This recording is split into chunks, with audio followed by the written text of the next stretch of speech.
Hai, kita ketemu lagi. Selamat pagi, selamat siang, selamat malam. Assalamualaikum warahmatullahi wabarakatuh. Salam sejahtera untuk kita semua. Em, Coba kita untuk melanjutkan pada season yang kita season kemarin ya, season yang A ya. Sekarang kita coba bahas yang season B, yaitu mengenai kita lanjutkan dari kemarin ya, mengenai yang ketiga adalah penyelesaian. Jadi kita ulang tadi ya, suatu kejadian itu dahulu dan sekarang itu sama ya, karena sering berulang-ulang ya. Yang membedakan satu adalah tempat, yang kedua waktu, dan yang ketiga adalah penyelesaian. Ini penyelesaian pasti hasil, ya kan? Dari penyelesaian kan hasilnya ya. Nah, itu pun sebetulnya dalam penyelesaian ya nggak sulit, semua orang pun bisa, semua orang pun bisa gitu. Nah, hanya memang sebelumnya kan saya sampaikan juga pada sistem yang YouTube yang kemarin, yang sebelumnya ini, bahwa ada berbeda ya, ada perbedaan pasti kan ya, karena Tuhan yang Maha Kuasa ya. Semua uh, walaupun semua apapun sebanyak itu tetap berbeda ya. Nah, itu. Nah, di sini kita coba untuk apa namanya, membahas masalah yang kita sampaikan kejadiannya ya. Kejadiannya. Jadi kejadiannya ya, contoh yang pertama itu session kemarinnya di session A itu adalah perceraian ya. Jadi tempatnya di mana saja, di luar negeri lah, di dalam negeri, mau di bawah orang yang tinggal di bawah kaki gunung, perceraian itu selalu ada dimanapun ada. Nah, lalu bagaimana cara kita untuk penyelesaiannya? Ya, di sini kita lihat bahwa umumnya, walaupun banyak faktor ya, walaupun banyak faktornya perceraian itu, tapi yang umumnya adalah perceraian itu terjadi karena yang laki-laki menyukai perempuan atau wanita lain, yang perempuan menyukai laki-laki lain. Itu pada umumnya, ya kan? Permasalahan itu. Walaupun ada faktor lain seperti mungkin ya keuangan, ketidakharmonisan itu ya salah satu yang umum itu di situ, gitu kan? Itu di situ. Jadi mau, mohon maaf ini ya, mau seseorang itu uh, pekerja kasar, orang bawah, uh, dan apakah orang itu seorang yang sukses, milioner atau triliuner, itu pun sama gitu. Kejadian perceraian itu penyebabnya adalah, salah satunya adalah mungkin yang ya suami yang menyenangi perempuan lain, ya kan, wanita lain, yang istri menyenangi laki-laki lain, ya. Maka salah satu. Nah, disitulah itu yang dinamakan troubleshooter. Jadi kita kita langsung saja itu bahwa itu yang utama penyebabnya. Ya, walaupun ada faktor kedua, ketiga, keempat ada.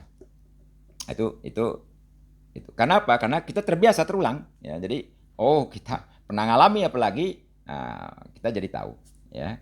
Nah, contoh yang kedua adalah seorang koruptor, korupsi tadi, ya kan.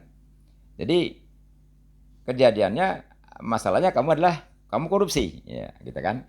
Nah, seseorang itu korupsi gitu kan. Nah, jadi korupsi itu ya mengambil uangnya orang lain ya, entah itu di perusahaan, uang perusahaan atau uang negara ya, uang milik orang ya, itu korupsi. Ya, di mana kita untuk menyelesaikan ya, ya cari yang umumnya saja gitu. Kita lihat mungkin di sektor penjualan ya, dia bermain di sektor penjualan ya. Terus yang kedua ya di eh, laporan keuangan ya. Di laporan keuangan dia bermain angka ya kan. Itu kan dia bermain angka ya. Nah, itu.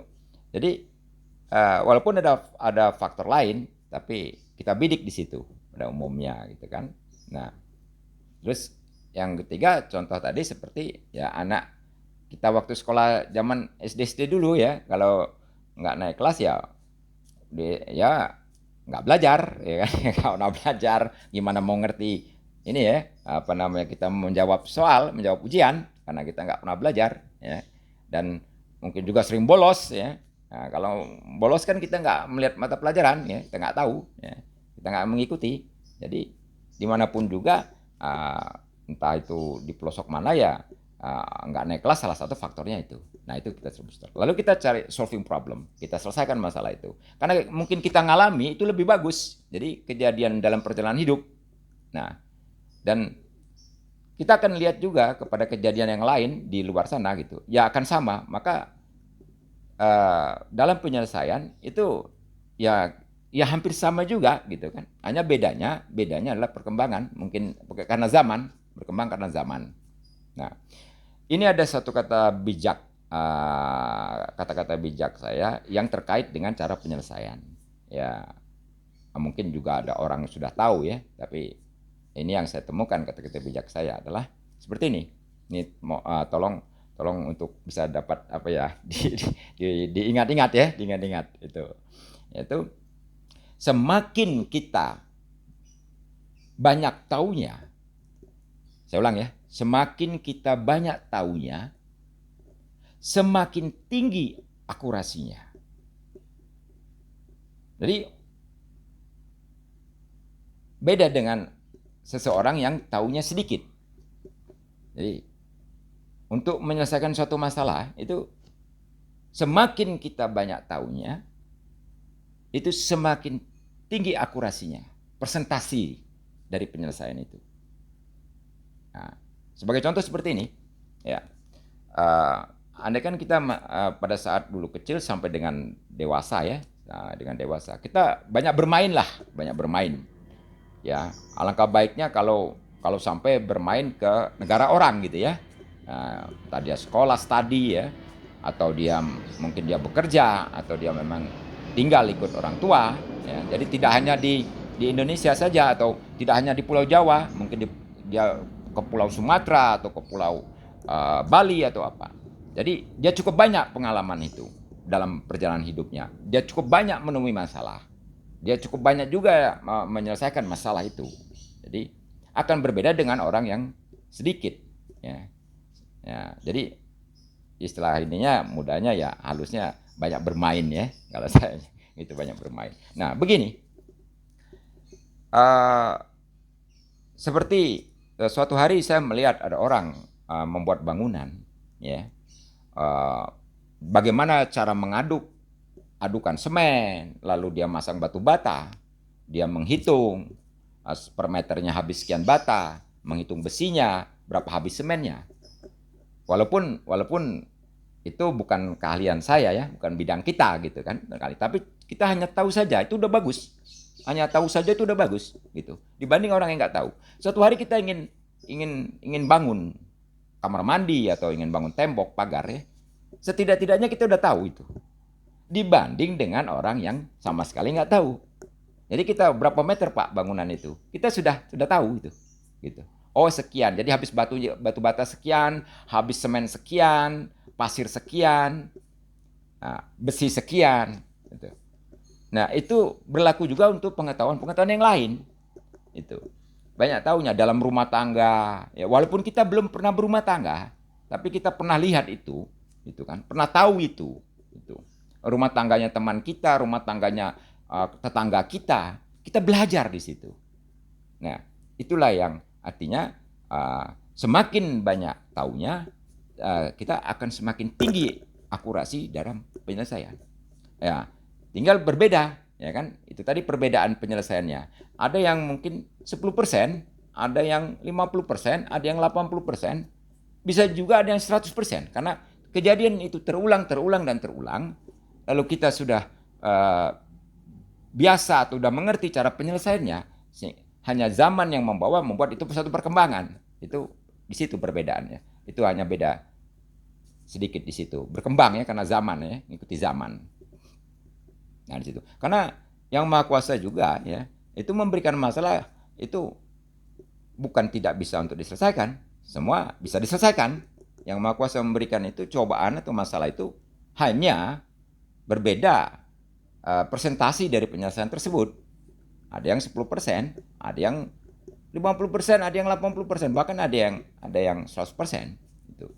Di situ perbedaannya. Oke. Saya rasa saya akan coba ulas ya, agar tersusun rapi ya. Karena apapun itu saya bacakan ya.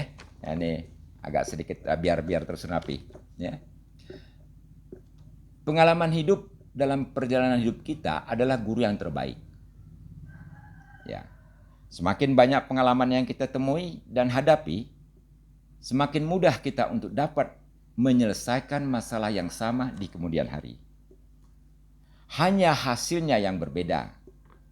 Ada yang dapat menyelesaikan dengan 10%, ada yang hanya 50%, dan ada yang 80%. Ada juga yang bisa selesaikan 100%. Sesungguhnya yang Maha Kuasa memberikan masalah itu tidak ada yang tidak bisa diselesaikan. Hanya tingkat keberhasilan saja yang berbeda-beda. Karena suatu masalah itu hanya berulang kejadiannya. Hanya mungkin ada sedikit perkembangan mengikuti zaman. Akhirnya kita hafal untuk menyelesaikannya dan dengan waktu yang cepat tentunya. Karena kita udah hafal. Bentuknya segitiga, isinya bulat.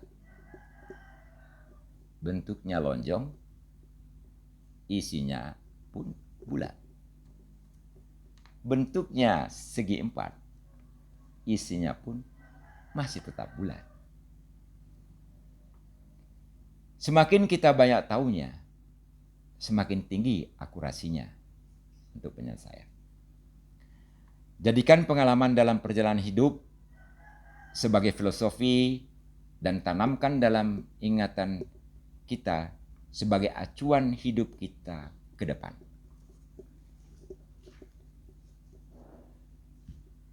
Dari saya, Irfan Ahmad Irfansyah. Semoga bermanfaat. Assalamualaikum warahmatullahi wabarakatuh. Salam sejahtera. Ketemu di session yang akan datang. Dan jangan lupa, selalu saya diingatkan dengan teman-teman, subscribe, tekan bel bila tidak keberatan. Terima kasih. Semoga bermanfaat.